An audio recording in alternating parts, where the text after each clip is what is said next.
Hey guys, Rex here. So we're going to do a vertical tracking test today and test out this optic. I'm going to show you how to do that on your rifle scope. This will work for basically any rifle scope. You can get them in minutes of angle or milliradians. This particular optic here is in minutes of angle. I got that model specifically. It's a first focal plane reticle, illuminated, all that business. So it matches my old dope cards for my 243, right? Most of my stuff I runs milliradians. This particular one's in minutes of angle, so I'll show you how to, basically run those conversions to do this. So I have my target test board down here, which is for tracking tests that I do for my optics reviews. It's that middle one there, okay? And basically what you have on the very top edge is where I have this reticle. Right now, this rifle is sitting perfectly solid and steady exactly to where that reticle is right on the top end of that board. It's just kissing the board, right? So it's right on the border of over the top and onto the board. And then from the top of the board going down, there's a line with a series of dots that will correspond to, in this case, milliradians. Very simple to execute. You want to survey, and when I say survey, I mean absolutely measure very closely, exactly from the surface of the target board to the center of your control group where the reticle is placed. Now on a scope like this, first focal plane optic, this is one of the new lightweight versions of the Arken. And so it's a first focal plane, and in most first focal plane scopes, your control group is basically here. That's your dials, right? Your elevation turret, your windage turret's on the other side, and then here you have your parallax and illumination settings, right? Your reticle is going to be right in front of those elevation and windage turrets, right in front of that control group. So right from that spot where the reticle is placed in your optic to the surface of that target board, you're going to want to measure exactly a specific distance, then trigonometrically make sure that you can, write the right units on the board that are going to correspond to either milliradians or minutes of angle. In my case, I measured exactly from here. I got an actual screw on this bench here that is like exactly the center of the screw is surveyed to the surface of that board, exactly 25 meters, like within, I don't know, like a 32nd of an inch. Very close measurement. And I used to do surveying, so I get the idea of how to do that, okay? It's more difficult to achieve at longer ranges without very specialized equipment, okay? And a laser rangefinder is not going to cut it. That's not near precise enough. You have to survey it with a tape, a steel tape, right? Or something that's very precise, and then cross-check it, make sure you understand how to tension it, right? That distance needs to be exactly right. If you're off by 9 or 10 inches, you might have, a full percentage of error in your test. So that distance has to be dead on balls. Likewise, this bore is going to be perpendicular to the board, and it's going to be, the right angle is going to exist at the top of the board where it's aiming now, and then it goes down. So when I dial, right now the scope is set to 0 for shooting at 100 yards or whatever, right? Now we're at 25, but we're just doing a tracking test. So my scope is zeroed out on 0. You can see the number on the turret there, okay? As I dial up on my scope, which means I'm shooting farther and farther theoretically, right? The reticle will move down and down as I dial up. Why is that? So when you have the reticle go down, what does that mean? That means to aim at the target, you have to aim what? Higher. So when you dial up on your scope, your reticle is actually moving down, which causes you to lift your barrel up to shoot farther, right? So that's why it's moving down. So for that reason, you're going to place a reticle at the very top of that board and then start to dial, okay? Now, it's very, very important that this rifle is not going to move, okay? So we have it right now on a sandbag. I actually have a way heavy-duty jig, very, very precise for doing my official optics tracking tests, okay? Very, very, very solid setup. You can do this in the field. I'm trying to show you and demonstrate how to do this with what you got at the range, okay? You can do it on a sandbag and a bipod. The key is do not disturb the lay of the rifle. That reticle, the crosshairs needs to be perfectly on there. You're going to dial up without disturbing the rifle, so don't lay on the rifle, don't lean on anything. Just turn the dial. Then you're going to, the other thing that's very important when you do these tests, guys, is that you have your parallax, like right here, the parallax is on the side focus side parallax, right? Your parallax knob right here. You're going to want that set for the distance. In this case, we're at 25 meters. And so I got it set at about 25. And the way you're going to verify that is to get behind the optic, look at your target, and that reticle will be placed in a certain spot on that target. And you're going to wiggle your head just a little bit behind that optic without touching the rifle. And if that reticle is like moving around on the target, you need to tweak that knob until you eliminate the parallax, which is basically the difference in the focal planes being misaligned, right? So you're eliminating that parallax so that when your head is looking through there, it's going to minimize the misalignment issues you're going to have with being slightly off. Additionally, it's important for you to be centered behind the optic when you're reading it. And for that specific reason, it's very difficult. It's actually impossible to get an accurate test using electronics or like a video camera. You can put stuff on the back of the ocular there and put a camera on there and then mount it and then dial. Problem is, as you're dialing up and down, that column of light that's coming out the back of that eyepiece is moving up and down as you change your distance, because it's literally moving the erector tube, which is a small tube of lenses in there, up and down. So you don't notice this when you're shooting so much, but when you're shooting long range, you dial in a firing solution, your head is going to micro adjust up and down to be centered behind that optic.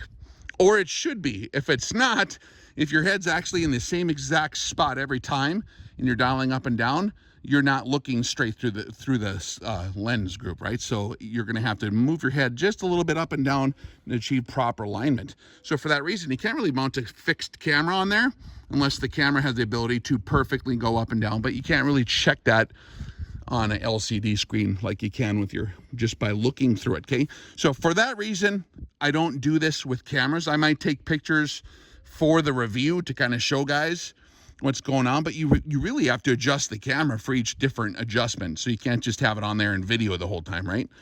Very, very important to realize how optics works so your methods and materials don't suck, so you can have a proper test, right? So what I'm going to do is I got this sucker zeroed on the top of that board, like I might have said earlier in some other materials too, right? Every 25 millimeters on that board, it has a tiny dot on it, starting at the top edge being 0, and the first one down, there's a tiny dot, no bigger than a period on a page. A very tiny dot that is precision printed on that board, okay, by me, and measured with a micrometer and checked from a variety of different angles to ensure that it's right.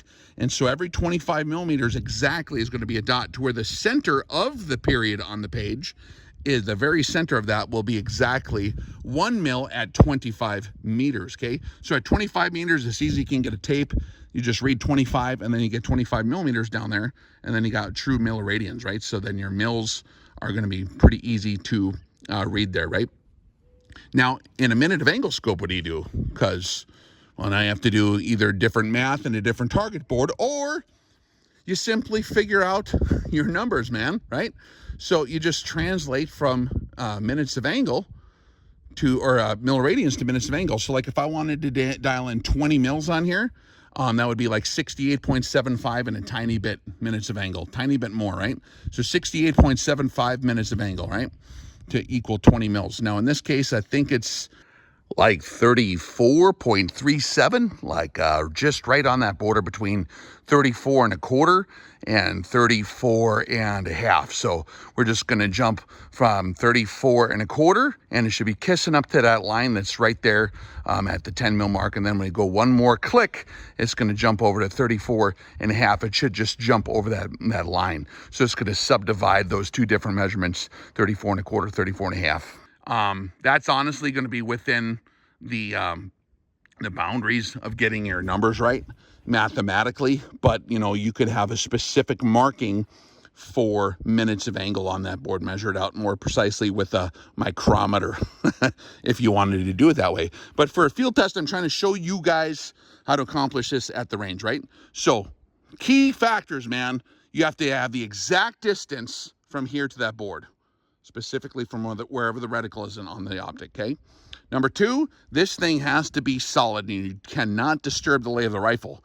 And to ensure we're not doing that, I'm going to dial up, look through it, and then I'm going to return back to 0, and that reticle, if anything on the rifle moved, now the reticle's not going to be on 0 again, right? So I'm going to repeat at least 3 times. If I have any squirrely numbers, then I'm going to repeat more than 3 times. So I'm going to make sure everything's solid, right? So let's go ahead and try it. So what I'm going to do here is I'm going to look through the optic, and I'm going to verify that we are in fact still exactly on target. We are dead on balls accurate, okay? So now we need to dial, and I'm not going to disturb the lay of the rifle here.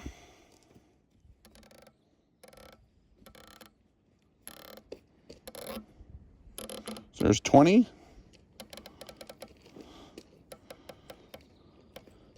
Hold on a second, my math is goofy.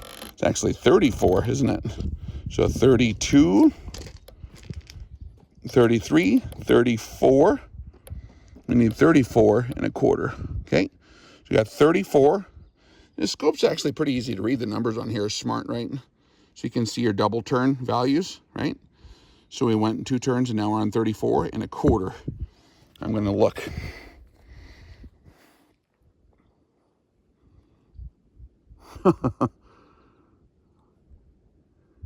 Gosh darn it, man. So the center of the reticle on this particular scope is very, very, very fine. I'm set on 12 power. It's a very tiny dot. And that dot is just kissing and starting to overlap the 10 mil mark exactly, okay? Just like we predicted. It should just almost be right center, but just shy of it. So now I'm gonna go 1 click more and verify. So I'm gonna go 1 click more, right? Because I'm using a milliradian board and we're checking in minutes. So now the center of the dot, the center aiming dot on there is now just over there. I don't know if I can, gosh darn it, if I can get this. The camera's too big, okay? But she's exactly right over there. So now I'm gonna return to 0.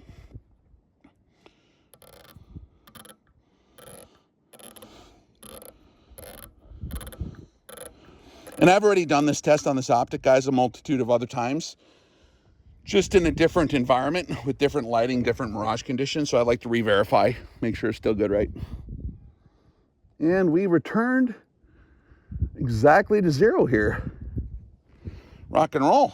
So the tracking on this particular scope, now mind you again, when you're looking at anything made by a human, okay, because these are pretty darn cheap, right?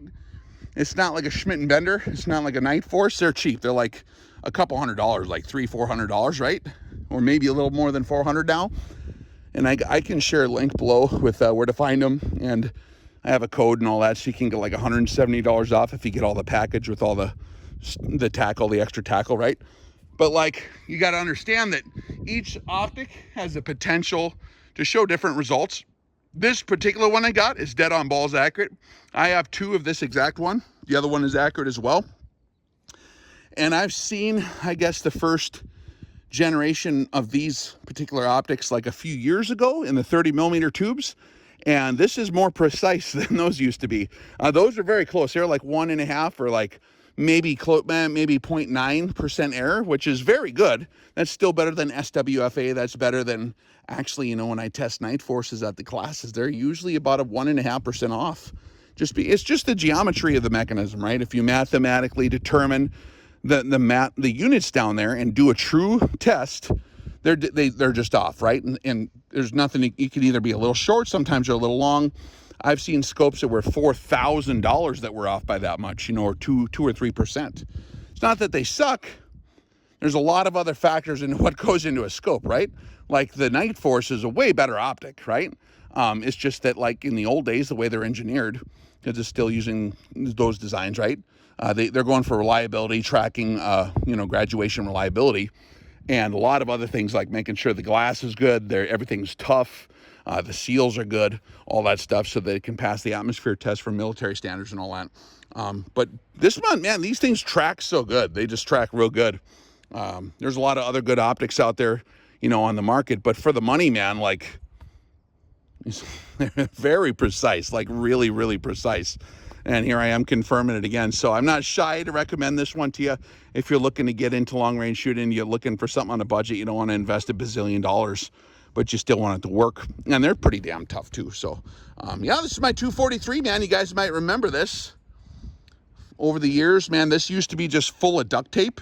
It just wrapped in duct tape and burlap. And it was for like years, just an ugly stick. Like, it was terrible. It was, looked like the swamp thing, you know, and there's grass stuck to it and pine cones, and I used it up in the mountains a bunch, and that's kind of what I shot so many rounds out of it. It's actually got way more rounds. It's overdue for a barrel change, but it still shoots good. There's a lot of jump in there now, But because this is a Ruger that just happened to be aligned very well, the chamber to bore alignment was very good. Apparently, because it's not fussy really with that bore jump, it still shoots really good. Like now at 100 yards, you know, not so much, but when I say shooting very good, I'm talking about dynamic stability for extreme long range. So like at 1,000 and more than that, that bullet's very stable, right? And even though the precision at 100 isn't like incredible, I mean, sometimes you're on a pinky nail, sometimes you're on a thumbnail, sometimes it's a full minute of angle or a little more, depending on the loads and how careful I am with the loads, right? So it's not like a match target paper shooting rifle, but for long range, you're looking for dynamic stability. You want that bolt to be stable at long range. This sucker, man, just throws them in there so good. And I'm shooting AMAXs, 105 grain AMAXs still, because I have a million of them. I like got all the AMAXs I would ever need for this barrel. Now, whenever I rebarrel it, maybe they'll upgrade to some new fancier bullet. I know the AMAXs, I was part of that process to help kind of, you know, refine the skills enough to where people started paying so much attention. They noticed, hey, I think the BC is changing, because the bullets were actually, the tip was deforming. The ballistic tip on the AMAX was actually deforming slightly in the air, and Hornady discovered that, so they marketed and come up with new recipes to remediate that before they announced what they discovered. So they have that, like the ELDs and stuff now, which are very, very good. So I'll probably switch over to ELDs. Hornady makes great bullets, and they're not stupid expensive, right? And I've killed stuff with it and everything. Like I've shot deer right in the eyeballs, literally. You know, if you can get like a prone shot or like get a real steady shot off a fence post, man, and you can hold still, man, you can absolutely fill the freezer. You know, 1 shot per year type deal in anger, and then the rest just shooting long range for fun. But the old 243 Ruger, right? So it's got the factory Ruger trigger in there, the varmint model. This is the VT. This used to be kind of a blonde laminated wood, right? And there was kind of a matte stainless barrel in action, right? And it was real pretty, but it just was too shiny. And it's still shiny now. I wore the matte finish off. It was real dull because I sprayed a matte on there, but when you smooth it out, it gets shiny again. So I need to reapply a matte finish on there, kind of like a stealth fighter. You know, they get shiny and then they don't work as good. You got to reapply like on a B-2 bomber, you know, got to get the gun out and dull it up a little more. Is that top secret? I don't know, right? And so I need to get it dull again, and I'll probably end up just painting that optic, because I think that's the new optic for this rifle now. I had that SWFA 10 power on there for so many years. Actually went through 2 of them. Man, they're good scopes. They're so tough. The SWFA Super Sniper, the straight 30 millimeter, you know, straight 10s. And I had the mil dot, the old school mil dots, not that quad mil business, but I had the old school mil dots in there, and I just loved it. This reticle on this scope actually is a bit more simple, and I'll get some photography after I'm done talking here and show you what the reticle looks like. But the reticle on here is a lot more simple than some of the mil grid patterns, which actually, in all honesty, a mil grid pattern is superior for most applications. But for those guys that like the old school non-obstructive, you know, simple reticle, this gives you plenty of hold offs on your you know, the spine of your reticle for all that kind of business. But it's not too crowded. It's kind of made for old cowboys, maybe. Which man, I'm flexible. I can appreciate that. Whatever. Doesn't matter. I'm a rifleman. I can make shit work one way or the other. It does not matter, because I am a rifleman. I can make it work. But yeah, it was such a nice day. The snow's almost gone. See my snow back there? Right there, it was piled 9 feet high all year, like for 150 days. 9 feet of snow just across the whole area. And there was such a ridge for me plowing out in the driveway here. You could not see big pickup trucks driving into the driveway because the snow was too high. It was just driving through a trench, man. Weird. Pretty cool, huh? You want to see this a little more? See, it's a Ruger. There's the proof right there. See, right there. It's got the old hinged floor plate deal, right? I took the bolt out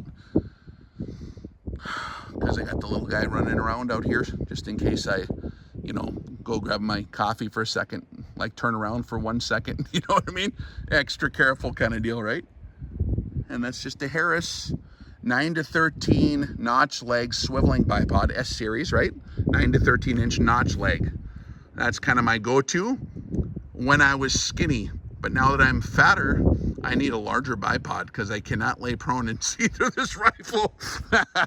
Yeah, so you can't get dogmatic on your exact bipod situation. You have to like look at the guy's body type, right? So I'm glad I learned that, because I always told guys, oh, get this exact model. Yeah, for a 184-pound stud, but not for a freaking, you know, wildebeest size dude like me, right? Anymore. But I did, that's Duracoat. I just, whatever, I was playing with the pattern. You know, the camo pattern works incredible for out here for most of the year. Kind of that grayish, whatever it is, works really good. Like in the snowy kind of, you know, dirt. And it's just some whatever tape there. And there's no muzzle device on here. 26-inch hammer, forged barrel. And the twist rate is a varmint twist rate, actually, so it's not real tight twist. Technically, the twist rate is not appropriate for the 105 grain AMAXs. Technically, like if you're going off the Miller stability factor, right, alone, just to get your gyroscopic stability. But I'm looking at dynamic stability more at extreme long range. And if you have perfect alignment, you can achieve really good performance in a lower twist, actually, way farther, okay? But that's a very specific set of all circumstances. It's very critical for things to be aligned perfect. If it's slightly out of alignment, like most of these won't do that all that well, and you won't know until you try each rifle, right? But if it's a little bit out of alignment, now all of a sudden you need more twist to stabilize that out of whack bullet, which has a crazier yaw cycle coming out of there, right?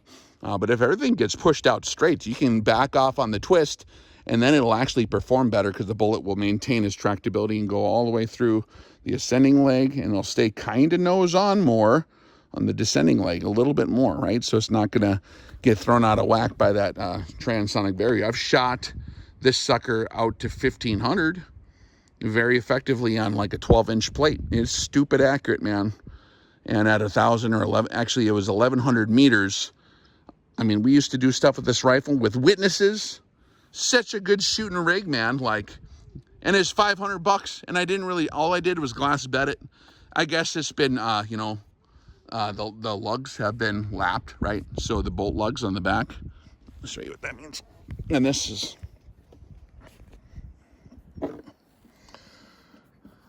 so the lugs here on the back side.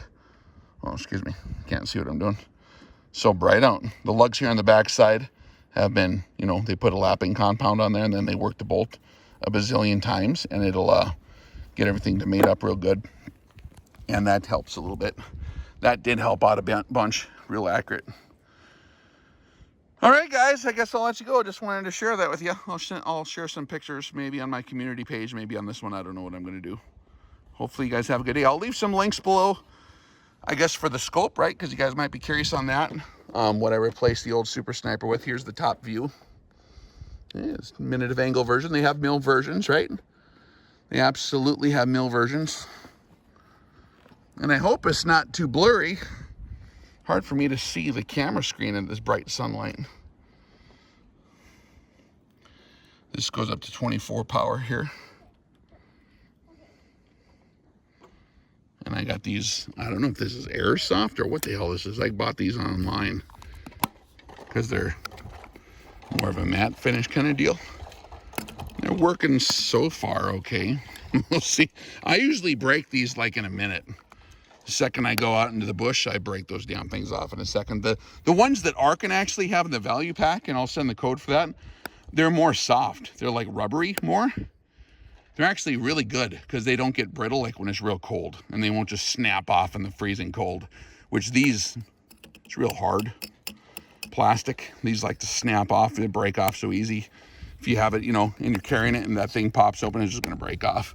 The Arken ones that come with the Optic, with that value pack deal, are nice and rubbery. Yeah, man. Pretty fun, huh? All right, Rex out.